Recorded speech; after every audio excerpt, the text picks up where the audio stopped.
puntos característicos en superficies. Bueno, aquí dice diferente de lo que anunciamos, pero... No es lo mismo. No es lo mismo. Es característica de ellos. Digamos, hay tres cosas que intervienen. Puntos característicos, de superficies, característica de Euler y una cosa que se llama...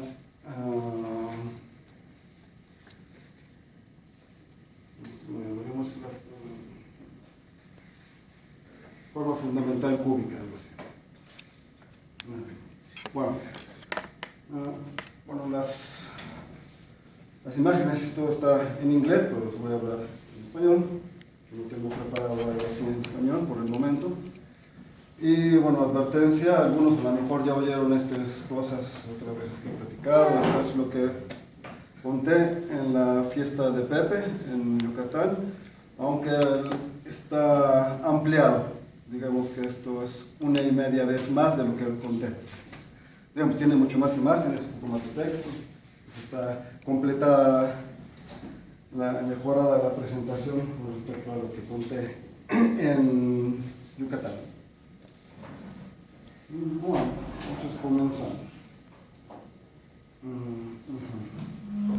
Entonces, voy a hablar de superficies en R3, pueden considerarlo, porque la mayor parte de cosas por el momento son locales. Entonces podemos considerar superficies en R3, superficies lisas. Aunque muchas cosas se aplican a superficies también con singularidades. Nos conformamos con superficies lisas. Y puede ser en R3, puede ser también en RP3. Yo estoy más interesado en RP3, porque bueno, si le quitamos un plano al infinito nos queda R3. Bien, entonces, vamos a definir, ahorita por el momento de introducción, no voy a la definición por el momento, pero vamos a definir cierto tipo de puntos aislados en la superficie que son invariantes por transformaciones, quieren afines, lineales o proyectivas. Eso quiere decir que si hago una transformación proyectiva, transformación afín, la superficie que estoy considerando va a ser enviada en otra superficie, pero los puntos que me interesan, que voy a definir, van a ser enviados sobre los puntos correspondientes característicos de la nueva superficie. En ese sentido son invariantes proyectivos o invariantes afines, esos puntos que voy a considerar. Y no solo los puntos, voy a considerar ciertas curvas, diferentes cosas que son definidas de manera intrínseca, que no dependen de sistemas de coordenadas, dependen solo de la geometría de la superficie, geometría extrínseca, de cómo está la superficie en el espacio. Entonces, bueno, otra propiedad de esos puntos es que son estables bajo deformación. Si se mueve un poquito la superficie, poquito tomando en cuenta las derivadas, es decir, si las derivadas no cambian mucho, los puntos especiales, los puntos característicos que considero, van a permanecer estables, es decir, en la nueva superficie después de deformación, si había un punto característico en un lugar, en la nueva superficie cerca habrá un punto característico también. En ese sentido son estables en superficies genéricas. Claro, si deformo mucho, lo que va a pasar, pasa frecuentemente con muchas cosas, es que en algún momento dos puntos especiales se pueden colapsar y desaparecer. O al revés, pueden aparecer nuevos puntos, pero bajo pequeñas deformaciones son estables. Entonces, bueno, vamos a presentar unas fórmulas que relacionan esos puntos. Y esas fórmulas no solo relacionan los puntos en una superficie global, sino también en ciertos dominios que vamos a definir. Entonces, si tenemos una superficie, vamos a definir puntos de tres tipos. Aquí está ya adelanto algo de la notación. H significa de hiperbólicos, E significa elípticos. Y entonces, bueno, a esos puntos les vamos a dar signos y vamos a ver que la diferencia de la suma de los puntos con un signo hiperbólico menos la suma de los puntos con elípticos nos va a dar 3 veces la característica de Euler de la superficie. Bueno, esa es la fórmula que vamos a discutir. Bueno, por el momento eso no significa nada porque no he definido ni los puntos, pero bueno, es como un anuncio de lo que viene. Y además, bueno, vamos a comenzar, ahora sí, introduciendo la noción de orden de contacto, diríamos en español, no sé cómo traduciría K-point contact.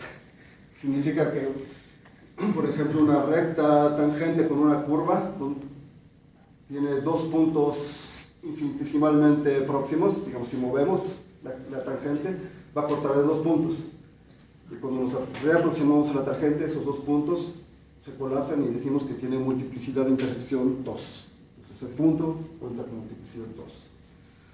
Entonces, bueno, vamos a definir esto más general. Y vamos a presentar ejemplos de teoremas clásicos que no corresponden exactamente a lo que yo voy a hablar, pero son un tipo de teoremas de curvas en el plano que también cuentan puntos especiales, que también son puntos estables y que también son puntos invariantes bajo cierto tipo de geometría. En nuestro caso es geometría proyectiva o geometría afín. Los casos que voy a describir pues, son el teorema de Möbius, que sigue ahora, y el teorema de los cuatro vértices, son proyectivo y euclidiano o conforme respectivamente. Bueno, comenzamos. Entonces, el estudio de propiedades geométricas de subvariedades, como curvas en el plano, curvas en el espacio, o superficies en el espacio. Y cuando hablo de espacio, el espacio de dimensión 3, pero puede ser un espacio de cualquier dimensión. Entonces, el estudio de objetos geométricos lisos frecuentemente se hace comparando con modelos, como comparando con rectas o subespacios afines, o comparando con esferas o con cónicas. Y esa comparación muchas veces se hace simplemente midiendo cuánto la superficie o el objeto geométrico que estamos considerando, por ejemplo una curva, una superficie, cuánto se pega al modelo en un punto dado. Por ejemplo, cuánto se pega una curva a su recta tangente, o cuánto se pega una curva a su círculo osculador. El círculo osculador es el círculo que mejor aproxima la curva en un punto dado. Entonces, aquí está la definición digamos, abstracta de orden de contacto, pero bueno, podemos quedar con esta idea de que es multiplicidad de intersección. Esta definición no solo es definición, sino es una manera de definir que nos permite calcular. Tenemos una curva y tenemos una subvariedad, por ejemplo, L, una superficie. Pues lo que hacemos es considerar esta composición de la curva con la función que define la hipersuperficie. Es una función de R en R. La podemos derivar y simplemente calculamos los ceros y cuántas veces se anulan las derivadas en el punto donde vale cero. Eso nos va a dar la multiplicidad de intersección de la curva con la hipersuperficie. Bueno, ejemplos. Es una curva, una recta tangente a una curva, en general es un límite de secantes. Tenemos multiplicidad 1, multiplicidad 1, pero cuando esta se acerca, este punto va a converger aquí, nos va a dar multiplicidad 2. Entonces, pues, el resultado es una recta tangente. Tiene dos puntos infinitesimalmente próximos de contacto con la curva. Y bueno, hay puntos en los que podría tener 3. Fíjense que generalmente, para casi todo punto, la recta tangente queda de un solo lado con respecto a la curva. Una recta separa el plano en dos partes, ¿no es cierto? Y localmente, la curva queda de un lado. Pero en ciertos puntos, que son unos puntos que se llaman de inflexión, la recta tangente atraviesa. Esos son puntos aislados, genéricamente. Y bueno, en esos puntos, lo que sucede es que tenemos multiplicidad mayor, multiplicidad 3. o en general multiplicidad impar si atraviesa, multiplicidad par si queda de un lado. Entonces, bueno, ejemplos, tenemos la cúbica más usual, y igual a x cúbica, tiene 3 puntos de contacto con la línea y igual a 0. Y eso es muy fácil porque cuando hacemos y igual a 0, tenemos una ecuación cúbica la más degenerada posible, que tiene una raíz múltiple. ¿No es cierto? Tiene una raíz múltiple, de multiplicidad 3. Es una raíz triple. Bueno, o sea, siempre podemos llevarlo a ese caso algebraico, de hecho, el estudio de escogiendo un buen sistema de coordenadas. Bueno, entonces tenemos otra cosa más que vamos a considerar, por la cual los objetos que nos interesan más tarde tienen interés, entre muchas otras razones, es la dualidad proyectiva. Entonces, bueno, espero que sepan algunos lo que es, y no vamos a explicar un poquito. Entonces, el espacio de las líneas en el plano proyectivo o en el plano euclidiano, si quieren, tienen dificultad con el plano proyectivo, pueden considerar el plano euclidiano. El conjunto de todas las rectas del plano es de dimensión 2 y forma un plano también. Para poner un ejemplo, tenemos que es blanco, por que es de color, pero aquí hay uno. Pero para poner un ejemplo, ustedes conocen que cada recta puede escribirse como y igual a, hace poquito tiempo, a x menos b, ¿cierto? Entonces, para cada AB tenemos una recta, pero voy a reescribirlo de una manera más simétrica. Y más B igual a X, si me gusta más. Fíjense que A y B juegan el mismo rol en esta ecuación, un rol simétrico con X y Y. Si fijo A y B, eso me determina una recta en el plano XY. Pero si fijo un punto XY, eso me determina una recta en el plano AB. Entonces, cada punto AB es una recta en el plano XY.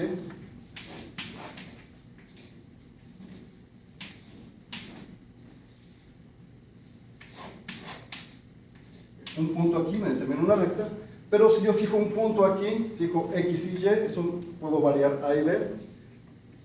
Satisfaciendo la ecuación, eso me determina una recta acá. Entonces, bueno, esa es la dualidad entre puntos y rectas en el plano. Hay algo completamente similar entre puntos y planos en el espacio, o entre puntos y planos en cualquier espacio de dimensión arbitraria. Bueno, entonces es solo para ilustrar esta correspondencia, para quien no había oído mencionar la dualidad en general es proyectiva. Lo hice en el caso afín, en el plano afín, pero eso es mejor hacerlo en el plano proyectivo, tiene mucho más sentido. Entonces, ¿cómo le pasamos acá? Entonces, bueno, este espacio tiene el espacio de todas las líneas del espacio proyectivo, o de todas las líneas del espacio del plano euclidiano, tiene una estructura proyectiva, en este caso proyectivo, tiene una estructura afín, digamos en el caso del plano afín. Y bueno, aquí estoy dibujando esta correspondencia, que se puede ver con esas ecuaciones también.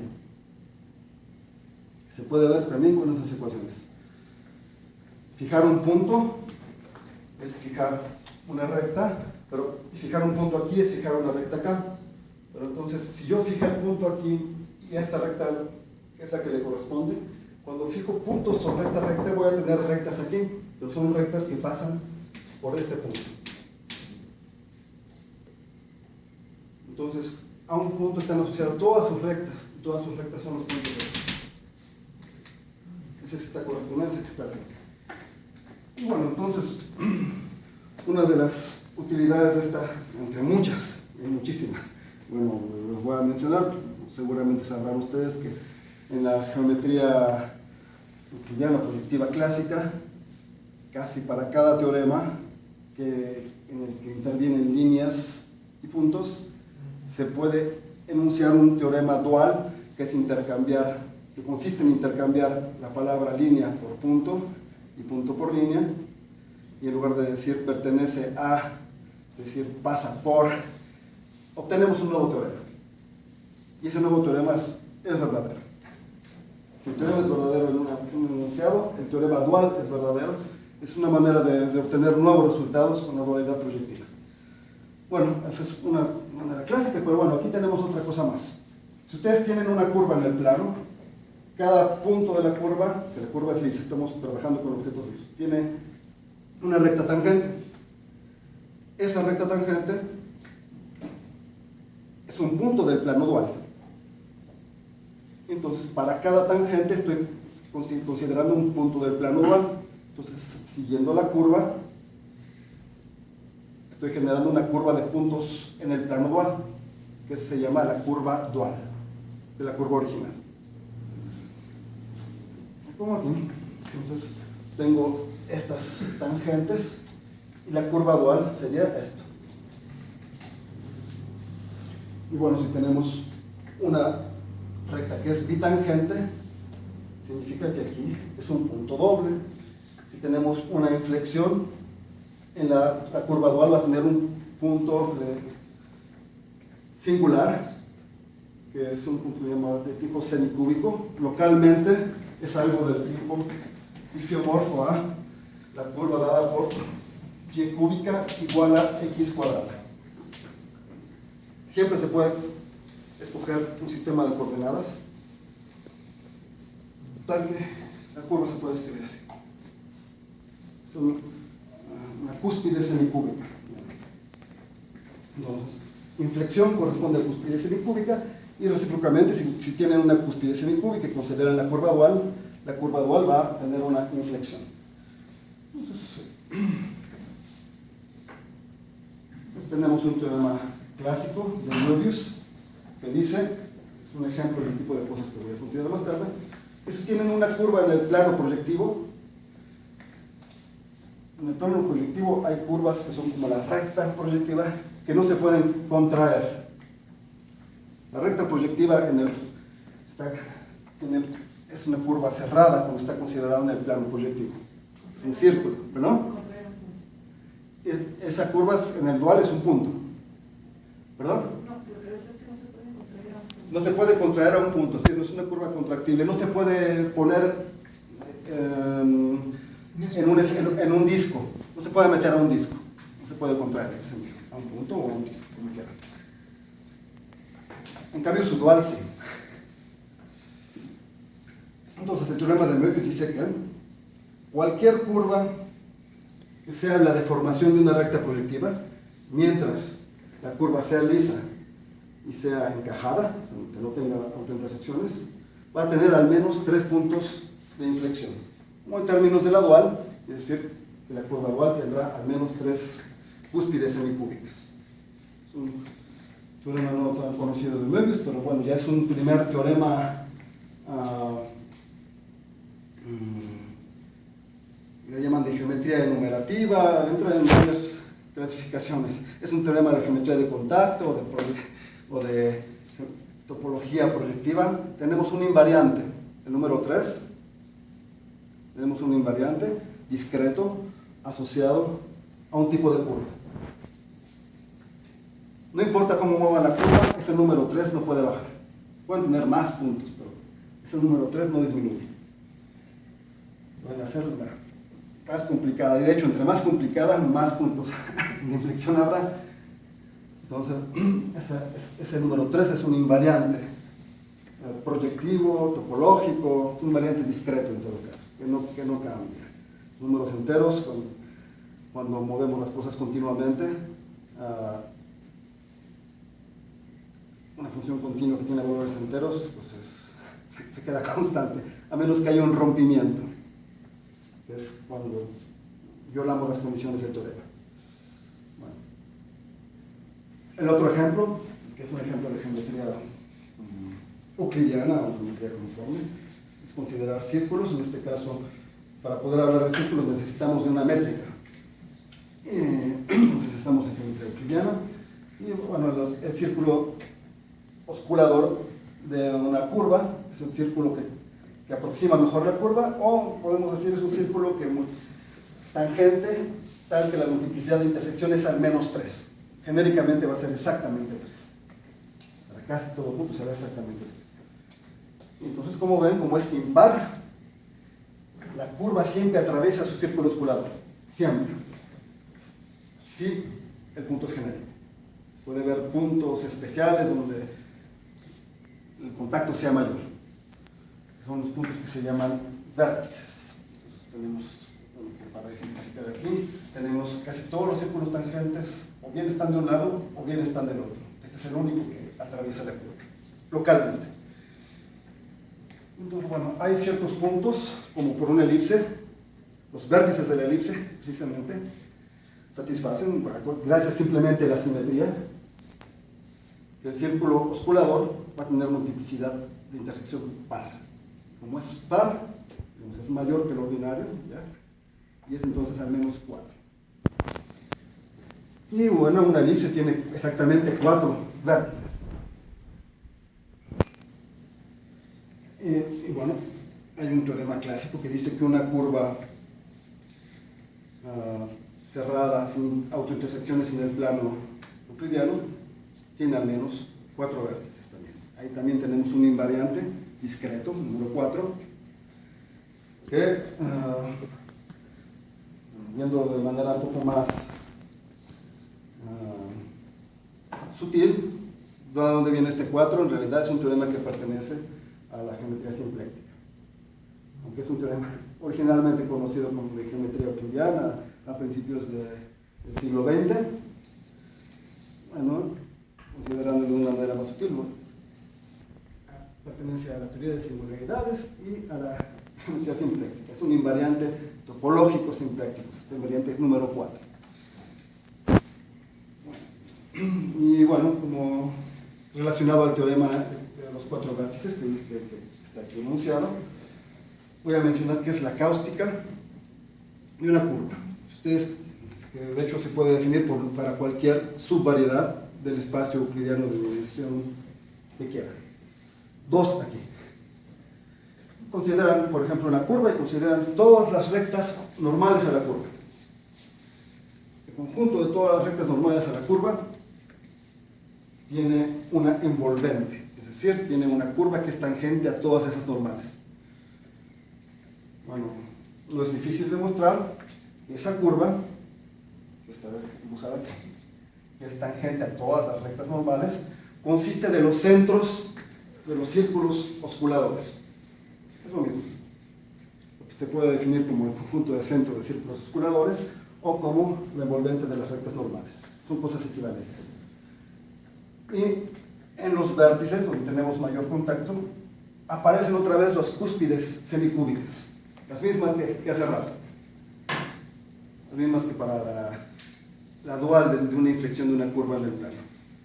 Estas cúspides aparecen otra vez, y de hecho aparecen en un montón de lados, son un objeto universal que aparece en la naturaleza muy frecuentemente. De hecho, se le llama cáustica esta curva porque si la elipse fuera una fuente de luz, el plano estaría muchísimo más iluminado a lo largo de esta curva. Bueno, este tipo de regiones o curvas donde se ve muy iluminada una parte o más que el resto, ustedes lo pueden ver en una alberca o en el fondo. Cuando el agua se mueve, la luz se desvía de maneras diferentes y produce cosas de este tipo. Pueden ver que abajo hay partes más iluminadas que se están moviendo y no es otra cosa que la envolvente de los rayos de luz, donde se concentra más la luz. Y bueno, esa cáustica es visible en un montón de situaciones en la práctica, en la vida cotidiana. Hay que hacer solamente un poquito de atención y uno empieza a invariantes discretos. Ahora sí comenzamos. Ahora sí. Era como el tipo de objetos o tipo de teoremas que quiero considerar. Entonces, la plática entra en ese tipo de teoremas clásicos. Entonces, si tenemos una superficie lisa en el espacio de dimensión 3, hay puntos que localmente son como un elipsoide y hay puntos que localmente son como un hiperboloide de una hoja, que es como lo que llaman la silla de montar. En los puntos que son como el elipsoide, el plano tangente queda de un lado, y en los puntos que son como la silla de montar, el plano tangente corta la superficie. En el caso elíptico, ilustrado aquí, no solo el plano queda de un lado, sino además todas las rectas tangentes tienen multiplicidad 2.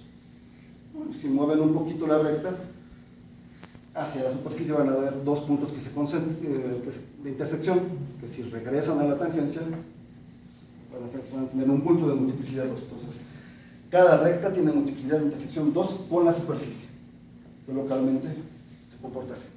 En cambio, aquí tenemos unas rectas como esta, que está por abajo y que intersecta con multiplicidad 2. Tenemos una recta como esta, que está por arriba y que intersecta con multiplicidad 2. Si consideramos todas las rectas en el plano tangente, para pasar de las que están arriba a las que están abajo, debe haber una transición.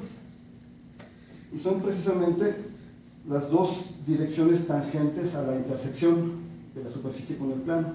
En esas direcciones tangentes, esta curva está aquí abajo y aquí está arriba, atraviesa la superficie.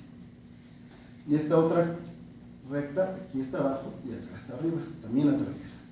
Esas tienen multiplicidad 3.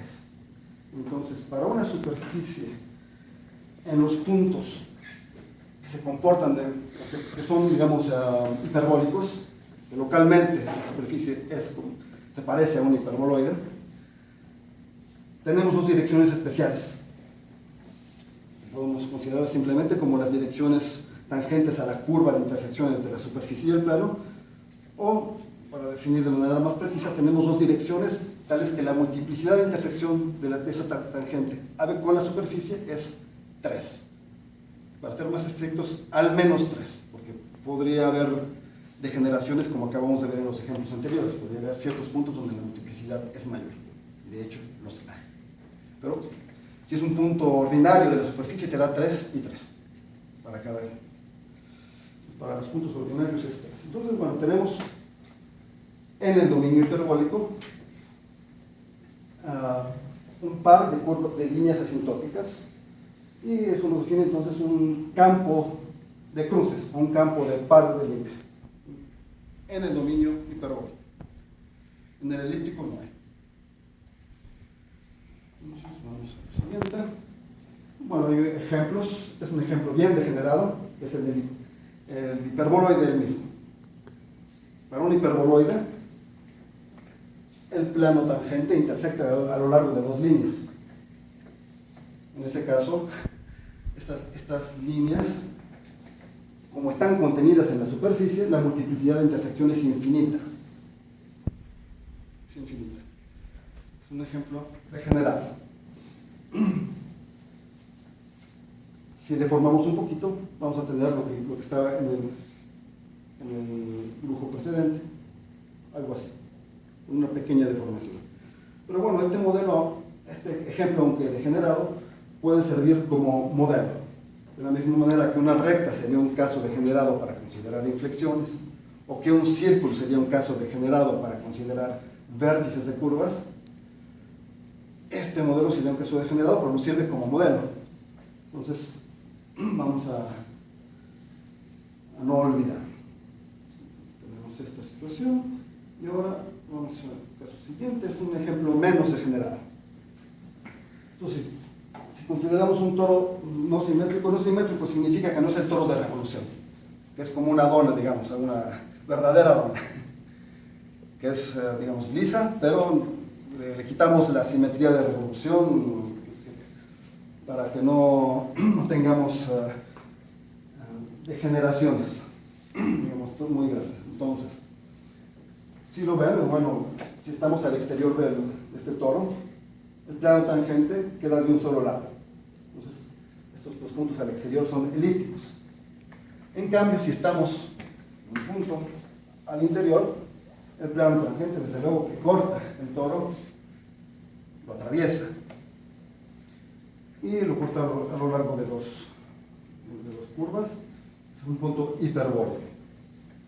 Entonces, el toro claramente tiene al interior una región hiperbólica, al exterior una región elíptica. La cosa es que hay una curva que separa esas dos regiones. Esa curva que separa esas dos regiones se llama curva parabólica.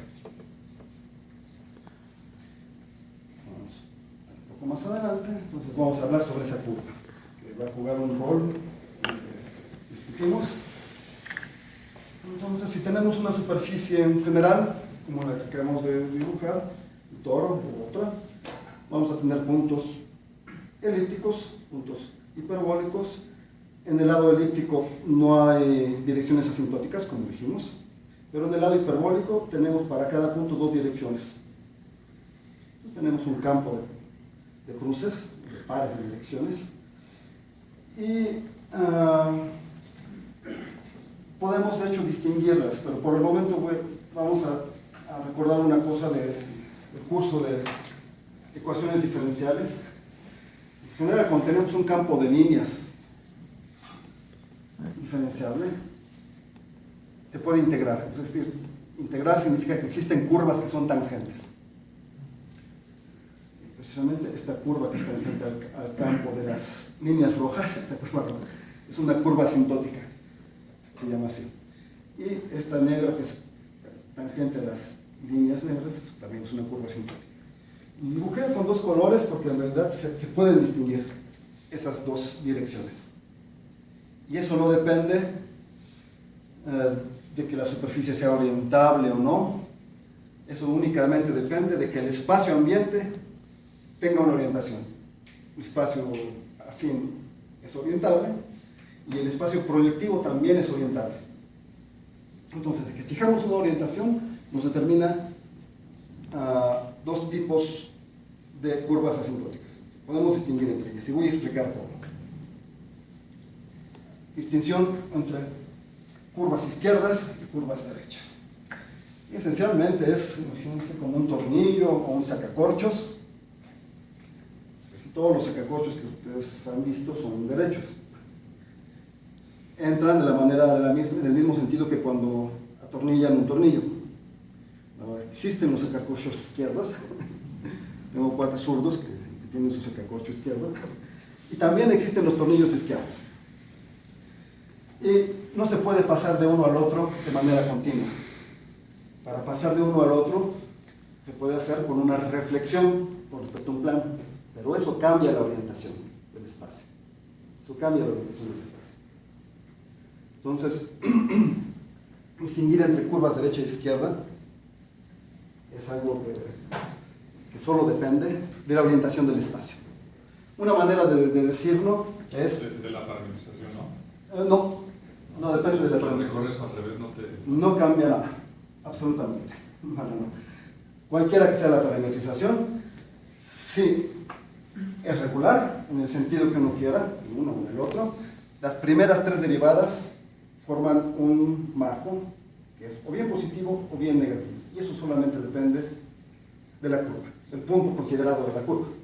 Que pueda haber puntos de una curva en el que las primeras tres derivadas sean dependientes. Ahí hay un cambio. Pero si son todo el tiempo independientes, o bien es positivo o bien negativo. Y eso no depende de la orientación de la curva. De hecho, la torsión de la curva no depende de la orientación, ¿verdad? Lo podemos decir en términos de torsión. Torsión positiva o torsión negativa. Hay muchas maneras de expresarlo. Pero la manera más simple es un tornillo derecho, un tornillo izquierdo. Moverse con la regla de la mano derecha o la regla de la mano izquierda. Ya, entonces, eso nos distingue los dos tipos de curvas asintóticas. Por eso hay de un color y de otro color. Bueno, ahora tenemos las líneas asintóticas y para expresarlo en términos de ecuaciones para poder calcular cosas, porque todo lo que he definido hasta ahorita ha sido de manera geométrica, en términos de contacto con líneas.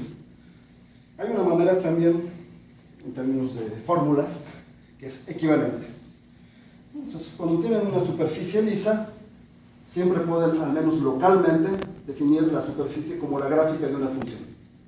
Toman el plano tangente, toman ese plano como plano coordenado x, y, y toman cualquier dirección transversal como eje z.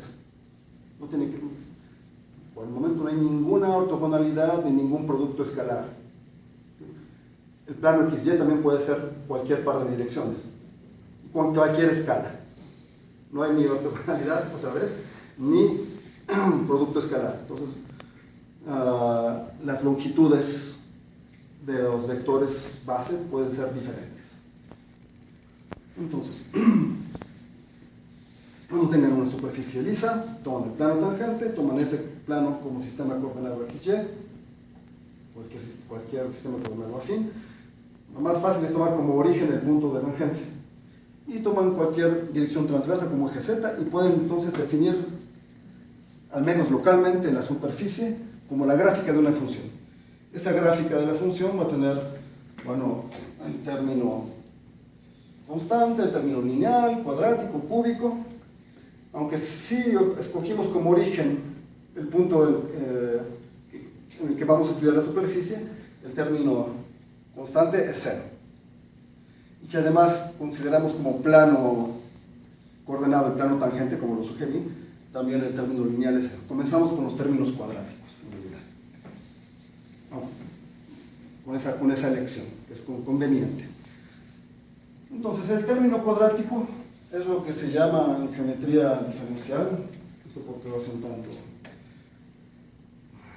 Tienen tantas cosas para definirlo, pero en realidad solamente es la segunda forma cuadrática o segunda forma fundamental, es simplemente el término cuadrático. Es todo, es el término cuadrático. Y ese término cuadrático nos mide cómo se despega la superficie de su plano tangente. Cerca del origen, los términos de grado menor tienen muchísimo más importancia que los términos de grado mayor, ¿no es cierto? Que cuando un número es muy pequeño, sus potencias mayores van a ser todavía más pequeñas, ¿verdad? Entonces la parte más importante es la parte cuadrática, que nos mide cuánto se separa la superficie de su plano tangente. Ese rol es el rol de la segunda forma fundamental. Y no es más que la parte cuadrática. Bueno, en los puntos elípticos, esa parte cuadrática es de signo definido. O bien positiva definida, o bien negativa. Eso viene del hecho de lo que dijimos. La superficie queda de un solo lado. ¿No es cierto? Entonces no hay cambio de signo con respecto al plano tangente. Entonces, o bien está arriba, o bien está abajo. O bien es positiva, o bien es negativa. Esa parte cuadrática. Y en los puntos hiperbólicos atraviesa, es decir, que hay direcciones en las que voy a estar abajo y hay direcciones en las que voy a estar arriba, como acabamos de ver. Entonces, en los puntos hiperbólicos, la forma cuadrática, esta fundamental, pues es indefinida, cambia de signo. Y hay direcciones en las que se anula, que cambia de signo. Hay direcciones en las que se anula. Y son precisamente las direcciones asintóticas. Una manera de definir las direcciones asintóticas, si uno no quiere ver la geometría, que eso estaría muy mal, es considerando los ceros de la parte cuadrática, las direcciones en que la parte cuadrática se anula.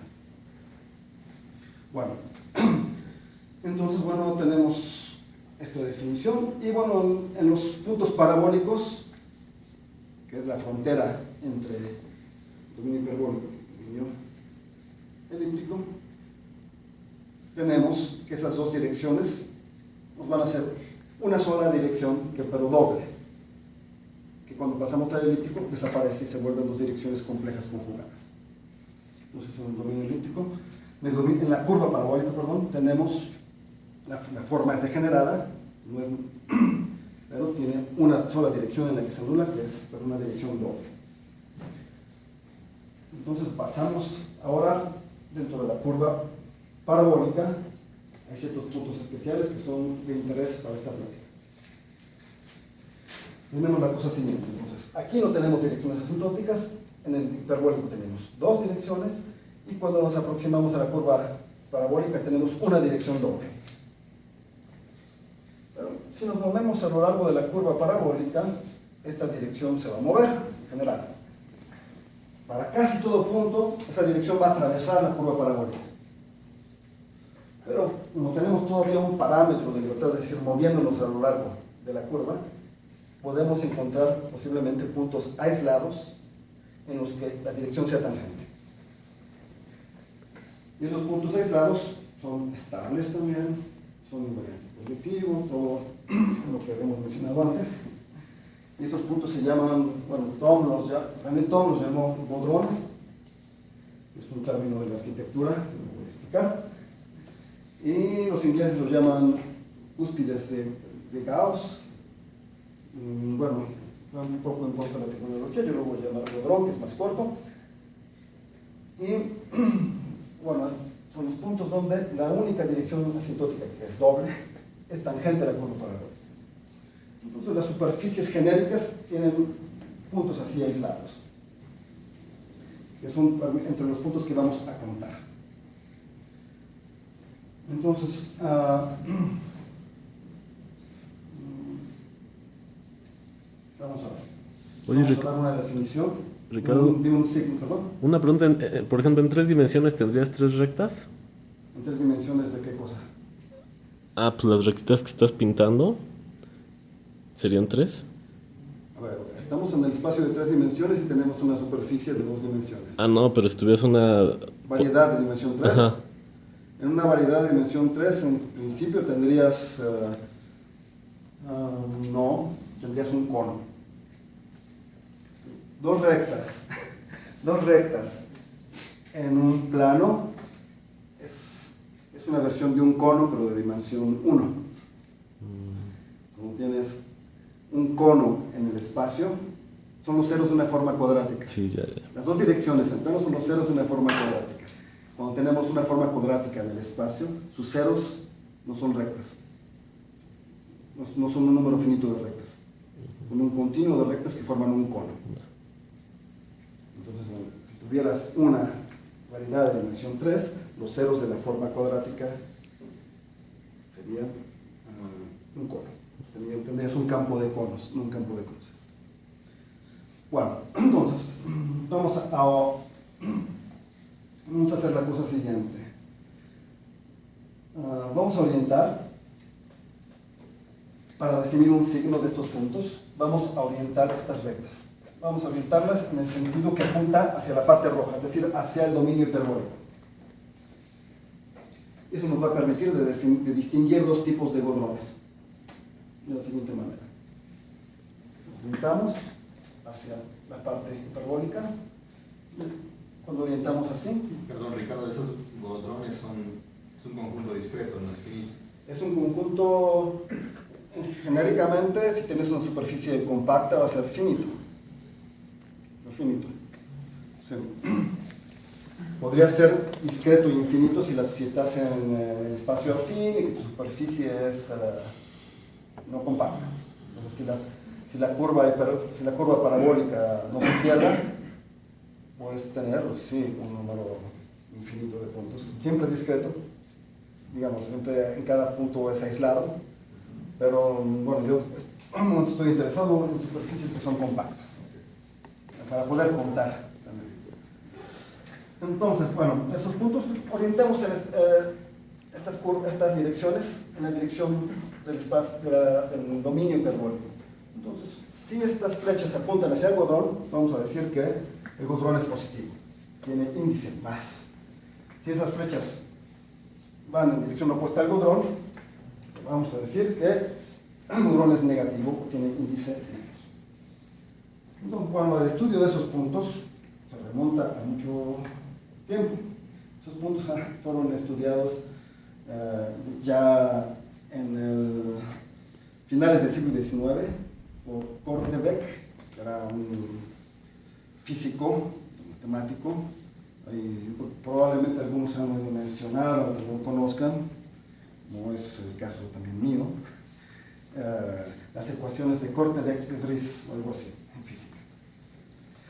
Y, bueno, ese señor hizo muchas cosas, en particular estudiando la termodinámica de fluidos, de manera natural, lo llevó a estudiar la geometría de superficies, de manera completamente natural, y lo llevó a considerar todo lo que yo he considerado hasta ahora.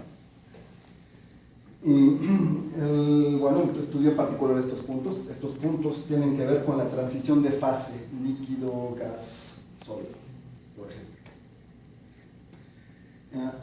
Cuando estudia una sustancia, digamos la sustancia en el espacio de parámetros volumen, presión, temperatura, la sustancia me define una superficie y es la geometría de esa superficie la que estudia Korteweg. Y ahora los físicos en termodinámica.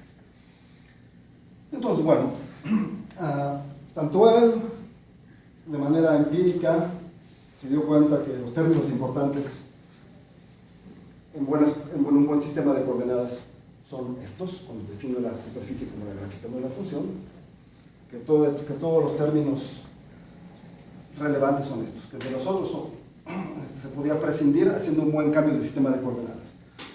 Ricardo, perdón, ¿por qué no se puede, no acabo de entender por qué no se puede que unos lleguen y otros salgan en tu punto G? Se puede, pero no es genérico. Eso se destruye fácilmente con una pequeña deformación, dejas de tener la tangencia.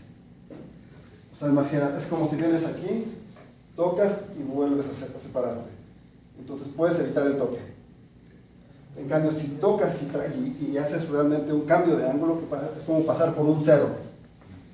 Una función que tiene un cero transversal no lo puedes desaparecer, pero una función que tiene un cero tangente, fácilmente te deshaces de ese cero.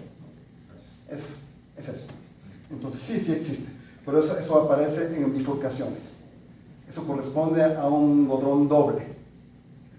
Eso corresponde al colapso de dos godrones de cada tipo, uno de cada tipo. Sí puede existir, pero no es genérico. Entonces, por el momento, para superficies genéricas, o bien izquierda, más o bien menos.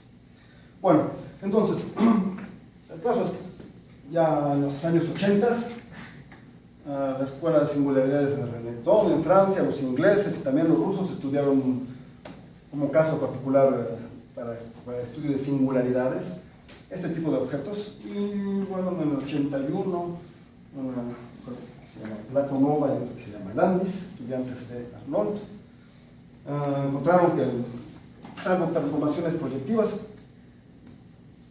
el jet de orden 4, es decir, si considero solamente los términos hasta el orden 4, siempre se puede llevar a esta forma.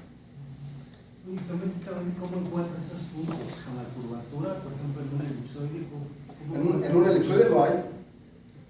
En un elipsoide todos los puntos son elípticos. Pues, ¿alguna que tenga cómo los encuentras geométricamente? ¿Cómo los encuentras geométricamente?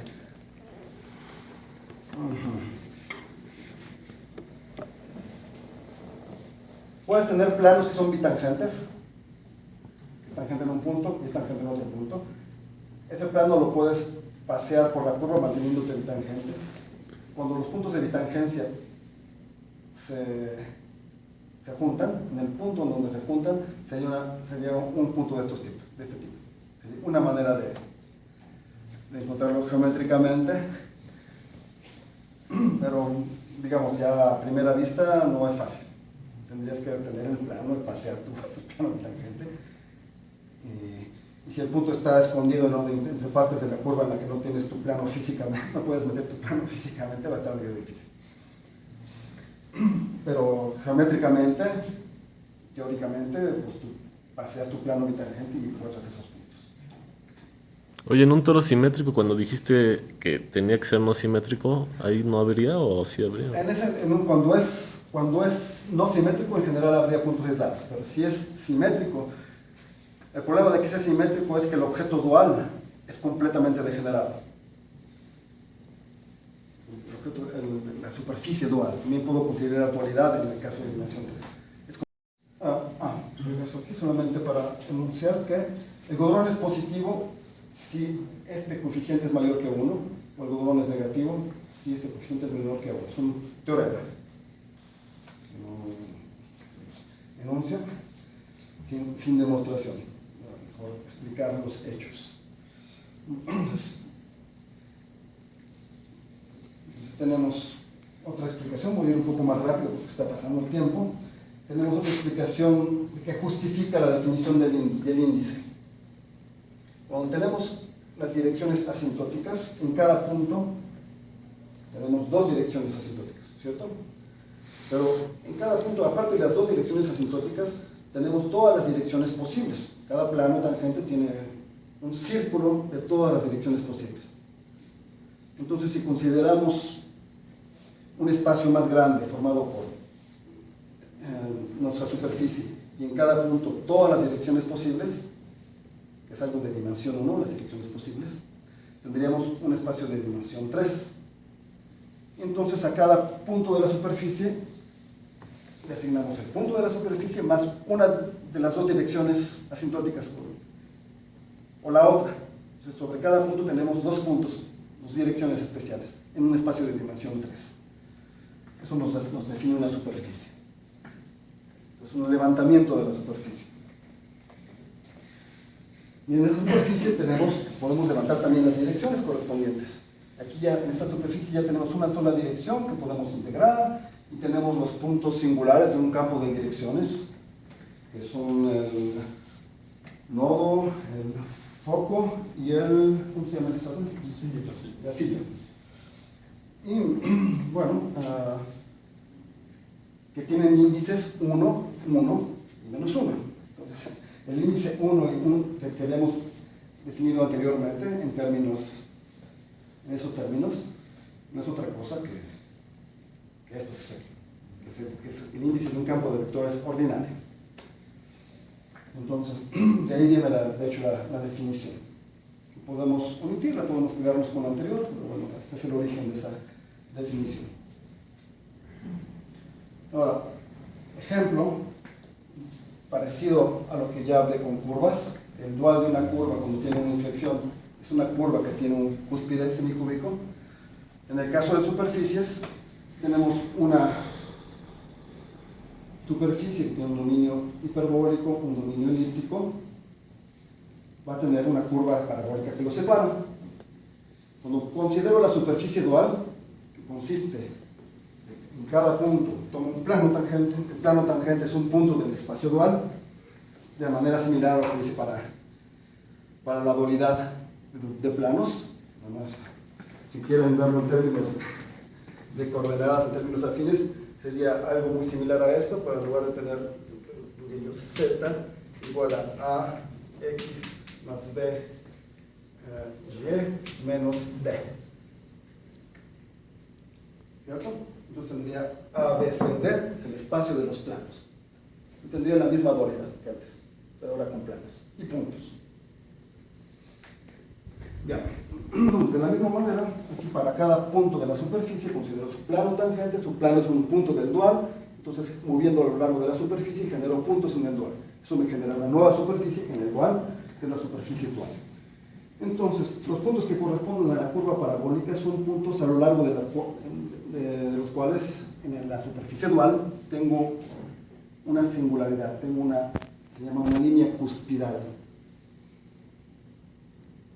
Y para un godrón, esa línea cuspidal, ella misma, tiene un cúspide, semicúbico también. Bueno, esta superficie tiene una autointersección. La autointersección significa que por aquí hay planos bitangentes, que son de los que hablé. Si hay un plano que es tangente aquí y acá, significa que en el dual estos dos puntos corresponden a un solo punto aquí, es decir, que la superficie se autointersecta. Entonces, la línea de autointersección corresponde a los planos bitangentes. Tenemos ese tipo de superficie. Entonces, bueno, una cosa que es bueno saber, si ustedes tienen una superficie genérica, o sea, que no tenga una simetría especial, las singularidades más complicadas que puede tener su superficie dual son este tipo de puntos que se llaman colas de golondrina. No hay cosa más singular que eso. Y si tienen una superficie que es más singular cuando toman la dual, significa que con una pequeñita perturbación se descompone en colas de golondrina. Entonces, esta es otra razón más, que de hecho es utilizada por la gente de termodinámica, para estudiar estos puntos, los godrones. Quien hace geometría algebraica debería saber, en términos reales, pero también en términos complejos, que el dual de un godrón siempre una curva de Golombrina y que es la singularidad más complicada que se obtiene para objetos genéricos. Una pregunta. ¿Sí? Cuando hablas de genéricos, porque estos mapeos son estables, ¿no? Localmente. Todo se establece localmente. Pero globalmente es otra historia, porque Globalmente pueden también. estar distribuidas. Globalmente todo es estable. Es decir, si muevo mi superficie poquito, tomando en cuenta las derivadas, es decir, por cada punto de la superficie se mueve un poco, todos los objetos que están considerados aquí se van a mover también un poco, pero no van a desaparecer. Sí, pero su distribución importa para cómo se van a formar las curvas parabólicas, ¿no? Pero precisamente la curva parabólica se va a deformar un poquito, no va a desaparecer ni... O sea, la curva parabólica es estable también. Todo es estable, Ok. todo es estable bajo pequeñas deformaciones, globalmente. Sí, si prolongo la deformación, si continúo a deformar, la curva parabólica, por ejemplo, una componente se puede juntar con otra y tener una bifurcación. O una curva parabólica que es cerrada puede hacerse pequeñita y desaparecer. O aparecer una curva. Pueden aparecer componentes. Entonces, pero eso se necesita deformar ya un poco más. Pero para pequeñas deformaciones, pues, suficientemente pequeñas, pero y arbitrarias, tomando en cuenta las derivadas solamente, todo es estable. Todo es estable. Globalmente. Local y global. Bueno, entonces tenemos ya, como resumen, por el momento, dominio hiperbólico, dominio elíptico, curva parabólica que separa, tenemos los godrones, pero ahora además, en el dominio hiperbólico, decíamos que teníamos un campo de cruces y cada línea asintótica intersectaba la superficie genéricamente con multiplicidad 3. Pero es posible, como todavía podemos movernos a lo largo de la superficie, tenemos dos parámetros de libertad, es posible que moviéndonos encontremos alguna degeneración superior. Es posible que encontremos puntos en los que una de las dos direcciones asintóticas tenga una multiplicidad mayor, por ejemplo 3 y 4, 4, 3. Entonces los puntos donde una de las dos direcciones es más tangente del ordinario, una multiplicidad mayor que la ordinaria, que sería 4, se llaman puntos Fleck nodales y forman una curva que se llama la curva Fleck nodal. Pero como tenemos dos tipos de direcciones asintóticas, tendríamos una curva Fleck nodal derecha y una curva Fleck nodal izquierda. Bueno, un teorema clásico es que la curva Fleck nodal, conocido también a principios del siglo XX, finales del XIX, es que la curva Fleck nodal es tangente a la curva parabólica en los godrones. Lo que no había sido muy remarcado es que es esta noción de derecho e izquierdo. Esto no había sido muy remarcado antes. Entonces, sucede que no solo es tangente, sino el godrón se para en dos partes. Cuando entra de un lado es izquierda y cuando sale del otro lado es derecha. Y esta curva puede tener autointersecciones, que son puntos en los que las dos direcciones tienen multiplicidad 4. Estos puntos se llaman nodos hiperbólicos. Bien. Insisto, todo estable y todo invariante proyectivo.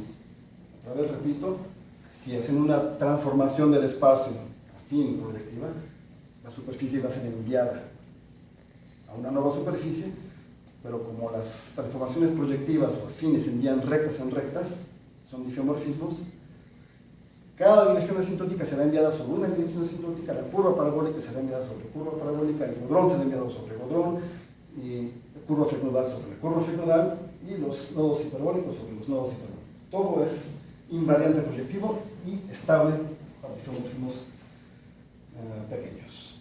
Ahora, bueno, ¿sí? ¿Hay curvas asintóticas cerradas que no tocan puntos parabólicos especiales, los godrones? En principio sí. En principio sí. Hay que ver cómo son esas superficies, pero Arnold creó ejemplos superficies, de curvas asintóticas en superficies. Ahora, ¿cómo? Él lo hizo a lo largo de una bandita, creó una bandita que contenía una curva asintótica. Ahora, si prolongas la banda, quién sabe qué cosa te queda. Va a tener cosas, puedes probablemente cerrarlo, pero va a tener autointersecciones, va a ser algo complicado. Si permitimos las autointersecciones, no hay problema. Pero sí existe. Bueno, entonces, hay un análogo, que voy a decirlo por el momento así, de estos puntos de intersección de la curva flegnodal. La curva flegnodal es un punto donde las dos direcciones asintóticas tienen multiplicidad, intersección 4 con la superficie. En el dominio elíptico, las direcciones asintóticas no existen desde el punto de vista real, pero la forma cuadrática de todos modos existe. Y tendría dos direcciones asintóticas complejas conjugadas. Y podemos ver en términos de esas direcciones complejas conjugadas puntos donde tendríamos multiplicidad de intersección mayor, tendríamos curvas flegnodales complejas conjugadas que no se ven ahí. Pero si esas curvas flegnodales complejas conjugadas se cortan, tienen un punto en común, debe ser real. Porque cuando dos números complejos conjugados son iguales, tiene que ser un número real. ¿Cierto?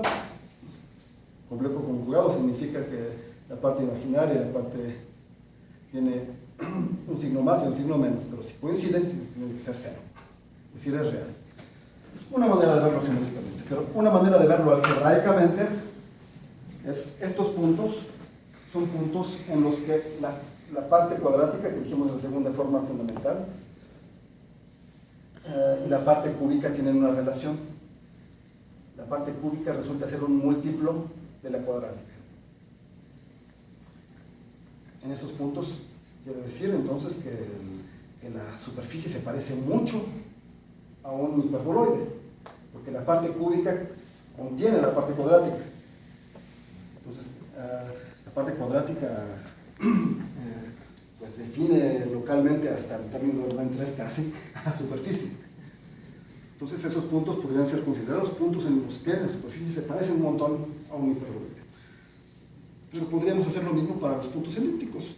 La parte cuadrática está bien definida, no nos importa que sea positiva definida o negativa definida, pero la parte cuadrática puede ser, y la parte cúbica también, y también la parte cúbica podría ser múltiplo o no de la parte cuadrática. Entonces estos puntos también se pueden definir así, como puntos en los que la parte cúbica es un múltiplo de la parte cuadrática.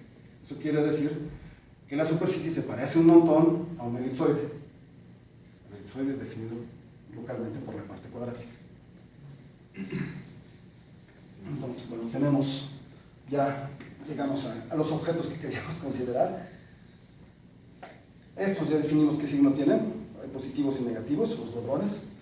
Los nodos hiperbólicos también tienen un signo, y los nodos elípticos también tienen un signo, positivos y negativos. Para no alargar la cosa y requiere un poco más de detalles definir esos signos, no los voy a definir. Asumamos que hay unos signos que son geométricamente es simple, pero requiere un poco más de tiempo introducir esos signos. Digamos, aceptemos que tienen un signo como los borrones. Entonces, tenemos, antes de pasar a establecer el teorema, tenemos esta situación, que cuando la superficie realmente se mueve mucho, puede haber bifurcaciones, pueden desaparecer objetos o aparecer. Entonces, un ejemplo es si tenemos una parte, un dominio elíptico, esto sería un pedazo de elipsoide. Vamos a deformarlo, por ejemplo, poniéndole un dedo así, para hacer una parte de para crear una isla hiperbólica. Pues resulta que para poder crear esa isla hiperbólica es necesario haber tenido un nodo elíptico. No es posible hacerlo sin tener un nodo elíptico. Donde había un nodo elíptico, hay el momento de la bifurcación y aparece la isla. Y en el lugar de la isla lo que tenemos, bueno, ya luego aquí en diagrama, tenemos un disco hiperbólico, una isla hiperbólica, y adentro de la isla tenemos una curva en forma de 8, que tiene una autointersección, entonces tiene un nodo hiperbólico y dos godrones. Los dos godrones son positivos. Bueno, este fenómeno fue observado por Adriana, que está aquí, en experimentos en computadora en el año 99. Hay otro 8 que aparece, que no está en estos dibujos, no está aquí. Cuando los dominios elípticos se van a juntar. Ese otro 8 que no está aquí en este dibujo fue descubierto por Francesca Icardi en el 97, también en experimentos de computadora. Y bueno, resulta que no solo es algo observado empíricamente, sino es un teorema. Esto siempre pasa. Teorema,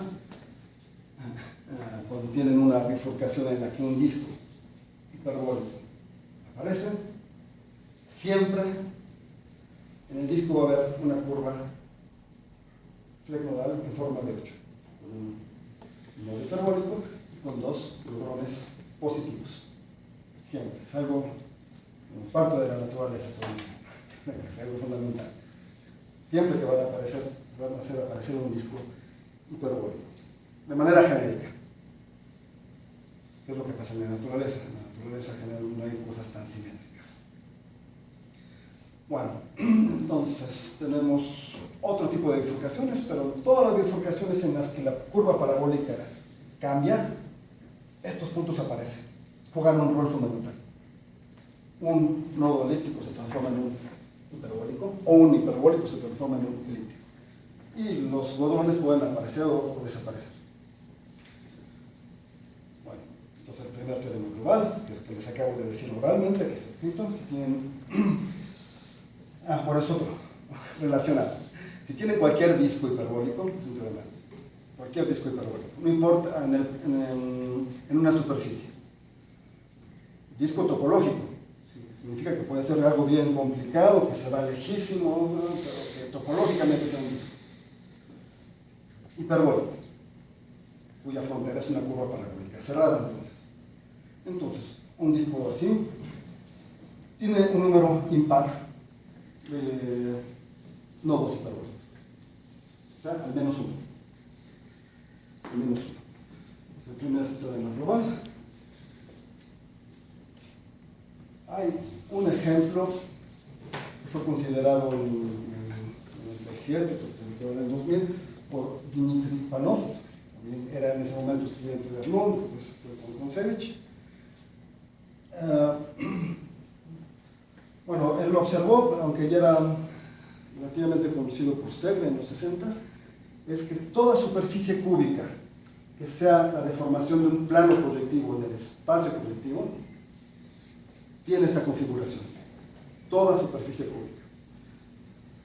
Digamos, aquí lo reduje a un disco, esencialmente, porque bueno, el plano proyectivo, cuando sigue una línea, la línea es cerrada, cuando llega del par de menos infinito a infinito, eso se junta. Entonces, esta línea que está aquí es la línea del infinito, y los puntos opuestos son coincidentes.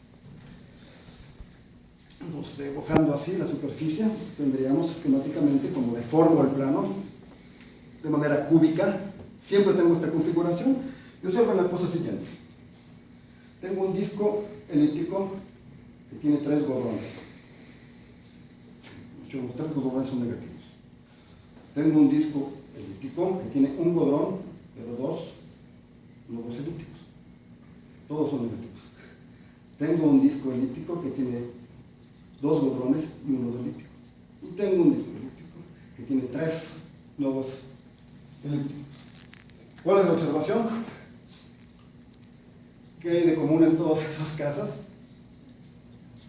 ¿Perdón? No hay un invariante ahí, discreto. El número 3. El número 3 aparece ahí. Bueno, pues el número 3. Pues exactamente. En cada disco elíptico tenemos 3 puntos especiales. Y de hecho tenemos más cosas. ¿Cuántos nodos hiperbólicos aparecen? Aparecen 1, 2, y 3 también. El dominio hiperbólico. También hay 3 nodos. Bueno, pues podría tener que ver con que el hecho de que la superficie es cúbica. Podría tener que ver, porque el 3 del cubo con el 3 de aquí, ¿no? Pero bueno, resulta que no. Resulta que ese 3 es universal. No depende de que sea de una superficie cúbica. Es algo que funciona para cualquier superficie y para cualquier dominio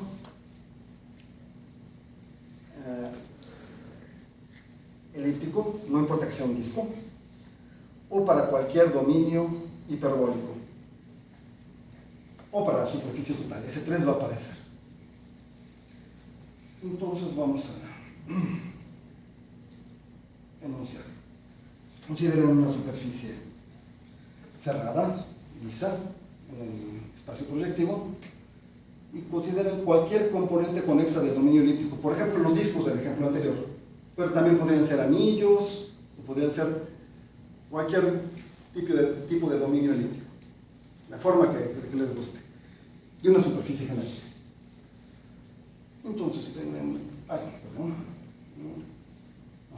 tenemos el dominio elíptico, cuya frontera se nota así, pero es una curva parabólica.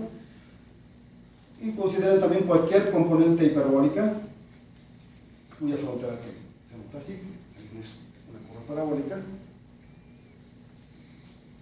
Y vamos a notar así, esto. E del dominio elíptico es la suma de los nodos elípticos con signo más, menos la suma de los nodos elípticos con signo menos. Vamos a considerarlo, ¿sí? G del dominio elíptico, voy a su frontera y tengo godrones positivos o tengo godrones negativos. Entonces hago la suma de los positivos y le quito el número de negativos. Eso me da también un número. Se llama G de E. Y lo mismo hago para el dominio hiperbólico. Tengo sus nodos hiperbólicos positivos menos los negativos y los godrones positivos menos los negativos. Entonces, un teorema, que por cierto, me disculpo, todo este resultado es un teorema con Maxime Cassadin. Es un colega, amigo de Rusia, que trabaja en Moscú. Entonces, si tienen cualquier componente conexo, como el que acabo de considerar, en el dominio hiperbólico, o cualquier componente conexo del dominio elíptico, tienen la cosa siguiente. La suma de H de E, es decir, de los puntos hiperbólicos con su signo, más los godrones con su signo, es igual a 3 veces la característica de Euler del dominio hiperbólico que estamos considerando, este componente. Para el dominio elíptico tenemos algo similar, pero con signo menos.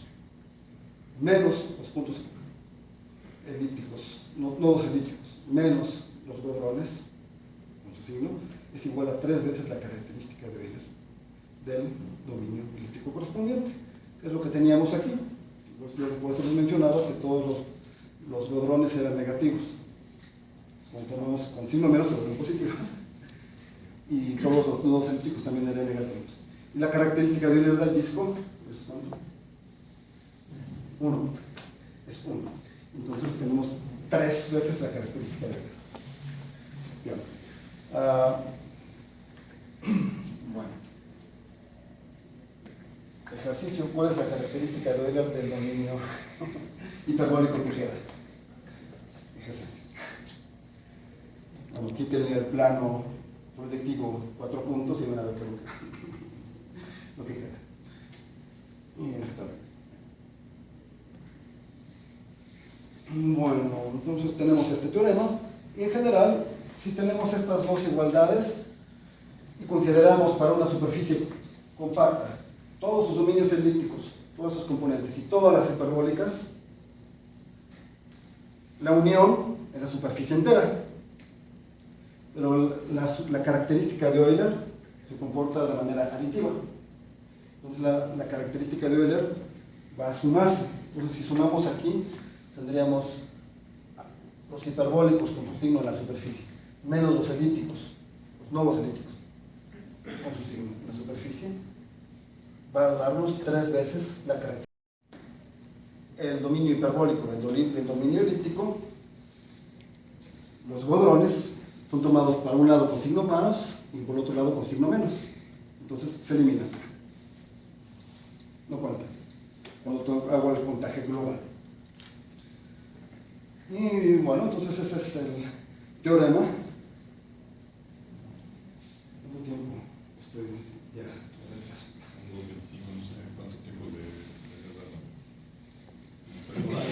Depende de la audiencia. Bueno, ya no falta, no tanto. Eso es, digamos, establecer el resultado y su significado geométrico de cada objeto. Y parte también de su definición en términos de fórmulas, en términos analíticos, digamos. Ahora voy a hablar un poco de dónde vienen los resultados. Un poco. Hay varias maneras de demostrar estos resultados. Una de las maneras es en términos de la forma cuadrática y de forma cúbica. Una de las maneras. Hay una manera geométrica, lo que requiere más tiempo, más interesante para mí. Tenemos la forma cuadrática, la cúbica y las otras que ya nada más anoto con puntos suspensivos. Entonces vamos a la segunda forma fundamental, como dije, mide la desviación de la superficie de su plano tangente. Luego la parte cúbica, que se llama la forma cúbica fundamental, esa parte que vamos a definir mide cuánto se desvía la superficie de su forma cuadrática. O sea, el plano tangente es cómo se desvía la superficie de su parte cúbica, pero la superficie no es cuadrática en general. Pues tiene una parte cúbica, una parte de grado 4, 15, grado 5, etc. La superficie, cuánto se desvía de su parte cuadrática. Eso es lo que mide la forma cúbica fundamental. Pero para definirla hay que mencionar algunas cosas. La parte cúbica, U3, que está aquí, depende del sistema de coordenadas. Depende del sistema de coordenadas. Y esta parte, esta forma cúbica fundamental que voy a definir, es independiente del sistema de coordenadas. Es decir, la parte cúbica tiene una parte que es invariante, que es la que voy a definir ahora.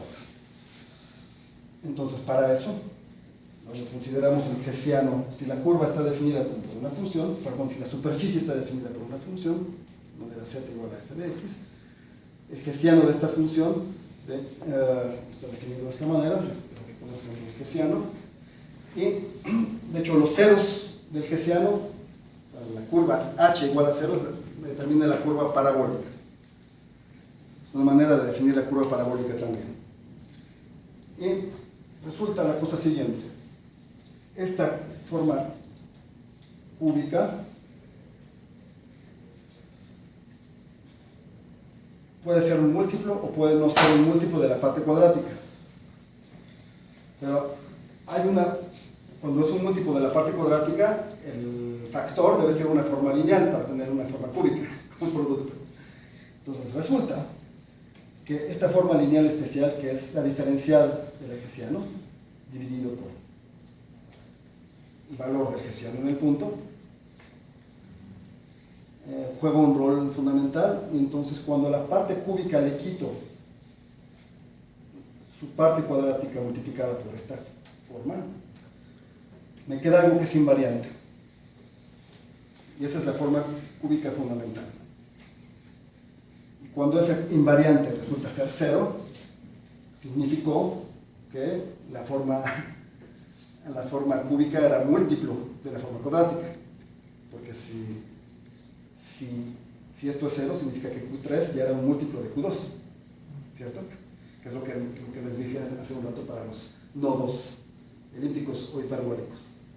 Entonces, cuando es 0, quiere decir Q3 múltiplo de Q2. Pero en general no es múltiplo para casi todos los puntos. Es múltiplo solamente en los puntos que nos interesan. Pero entonces, en general, yo tendría una forma cúbica que no es 0, cuando tengo que considerar esta diferencia. Y bueno, esta forma cúbica es invariante, definida geométricamente, es decir, es independiente de cualquier elección del sistema de coordenadas. Es un invariante proyectivo y está definida salvo un múltiplo un número real, que depende en este caso, dependería del sistema de coordenadas solamente del eje Z, de cómo elegí el eje Z, que otra vez, insisto, no hay ortogonalidad. Yo puedo tener el tercer vector que me define el eje Z en cualquier parte del espacio. Según la elección de cómo escoja ese vector, va a variar por un factor real, por un múltiplo solamente, esta forma cúbica. Pero si lo defino de manera invariante, es decir, como el cociente del espacio tangente al espacio proyectivo con respecto al plano tangente, en ese sentido es invariante la forma cúbica. Bueno, entonces voy a dar ejemplos de la forma cúbica. Entonces, una forma cúbica, una forma lineal general se anula a lo largo de una recta, ¿verdad? Una forma cuadrática se anula a lo largo de dos rectas, que eran las direcciones asintóticas, o dos rectas complejas conjugadas.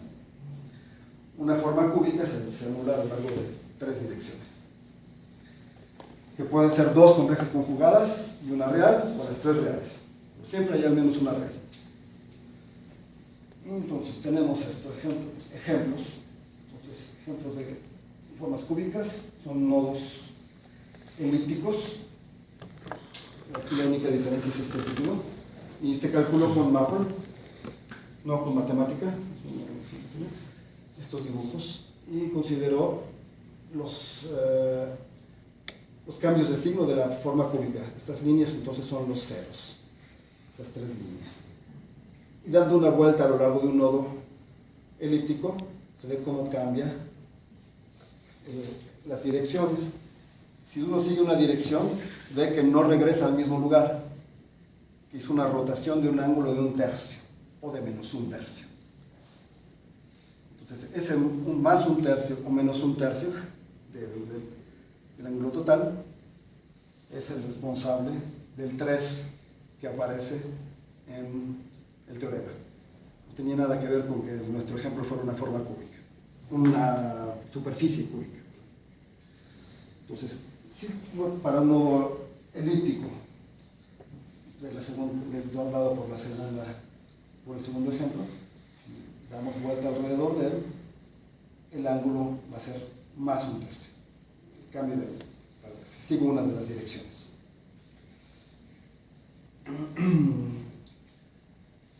Ahora considero ejemplos de nodos hiperbólicos.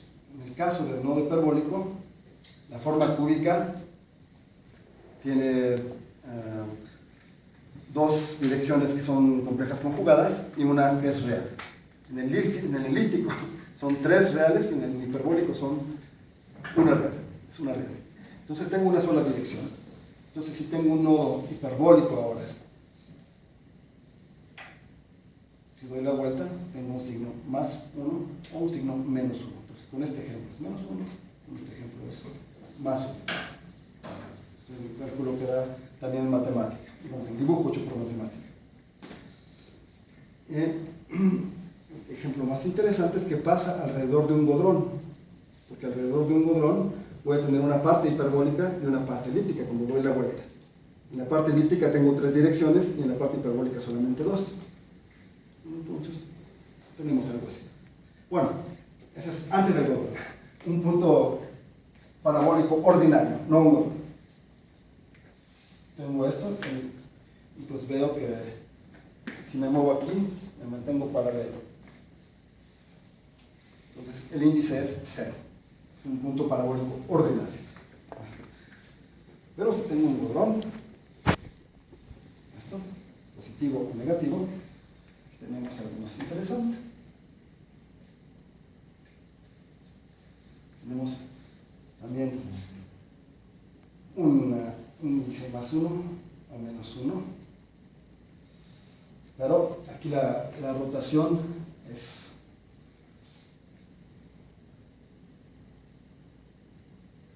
dada por, también hay un tercio por ahí que aparece, ¿verdad?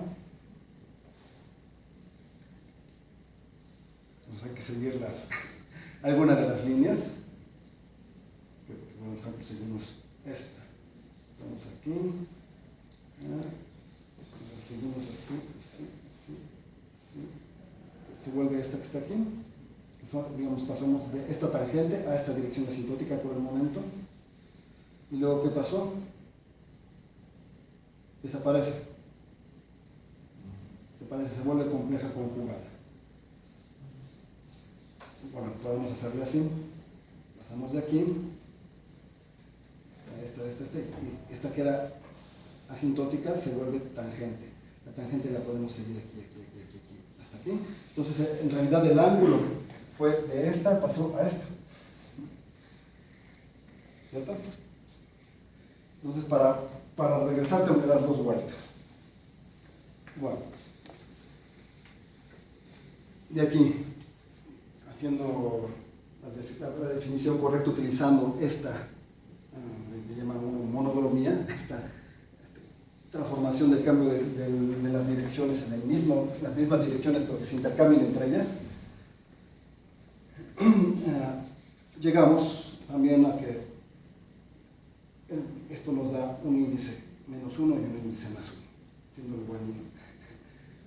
la buena interpretación de esto. Pero bueno, ya la misma imagen nos dice bastante de la geometría y de las razones que intervienen en esta fórmula, una fórmula que explicamos antes. Y bueno, paréntesis, ya por el momento se acabó mi presentación. Como algo suplementario, pongo aquí un problema formulado por Arnold hace un ratito, hace como unos 7 años, algo así. Y es, por ejemplo, si ustedes tienen una superficie cúbica en el espacio proyectivo, quisiera saber cuál es el comportamiento general de las líneas asintóticas. ¿Cómo se comportan? Y bueno, la conjetura de Arnold es que se comportan de manera caótica, que no forman un sistema. Ahí está la conjetura, no voy a insistir mucho. Hay otro problema. No, ya no. Ya no alcanzó. Ya no alcancé a poner. No. Bueno, otro problema. Yo lo voy a formular oralmente. Consideren, es un problema de Sergei Tabashekov, que es ruso, pero que trabaja en Pensilvania. Ahora sí podemos poner. ¿Es esta? Sí, los dos. Ahí está. Es fácil de formular. Les hablé del caso degenerado del hiperboloide, ¿cierto? En el caso del hiperboloide, de una sola hoja,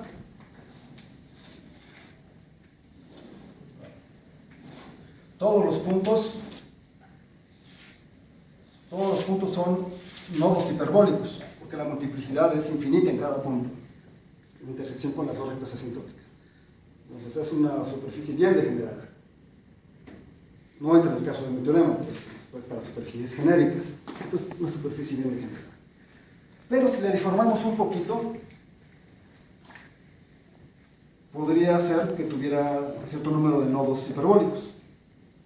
Es como, por ejemplo, si yo voy al círculo, el círculo, todos los puntos del círculo son vértices para mi primer ejemplo del teorema de los 4 vértices. Pero si lo deformamos un poquito, tiene al menos 4 vértices. Es el teorema de 4 vértices.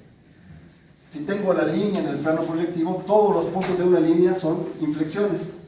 Pero si la deformamos un poquito, el teorema de Möbius, que enuncié al principio, nos dice que hay al menos 3 inflexiones.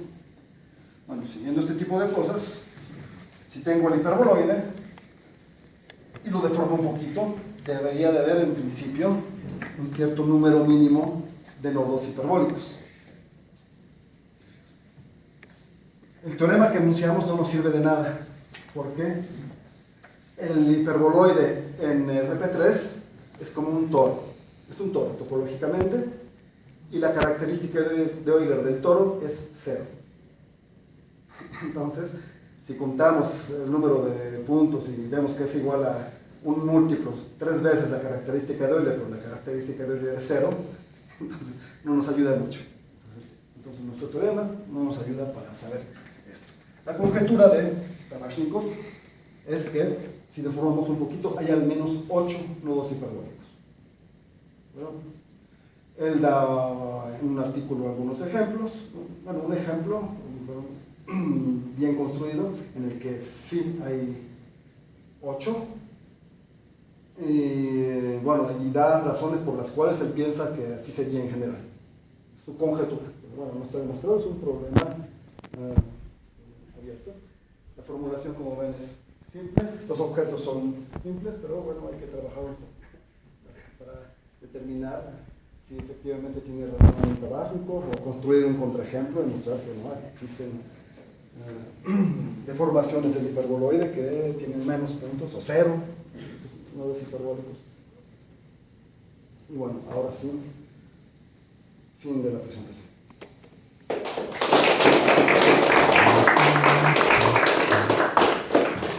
¿Preguntas?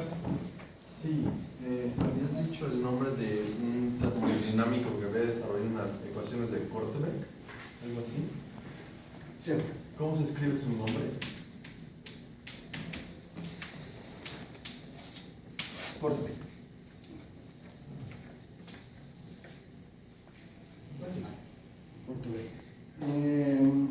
Hay un libro bastante bien, si te interesa ese tema, o los demás, hay un libro que se llama How Fluid Mix, algo así.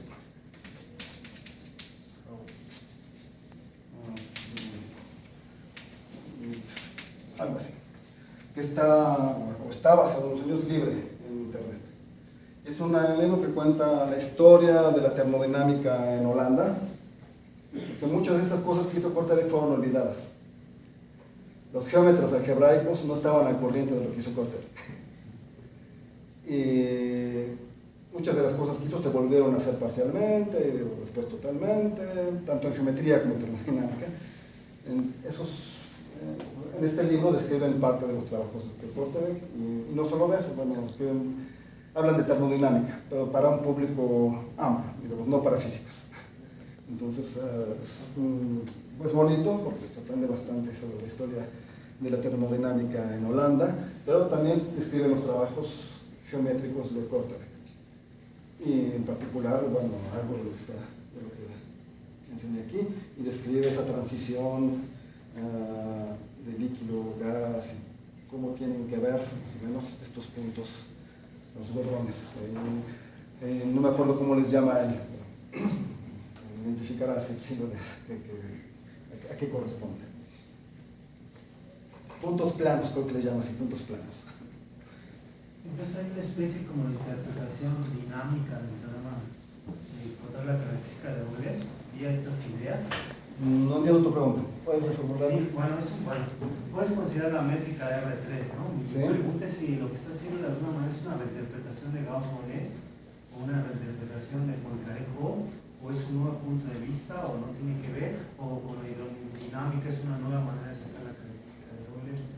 Pues digamos, en fluidos se aplica, ellos no utilizan la característica de Euler, utilizan algunos de estos puntos, utilizan algunas de las propiedades que mencioné, pero ellos no hacen un cálculo y utilizan cierto tipo de godrones. Como los godrones positivos aparecen y tienen un sentido, los godrones negativos no existen en termodinámica. Además son los que aparecen. Y podría tener que ver con Gauss-Bonnet, aunque aquí no hay métrica.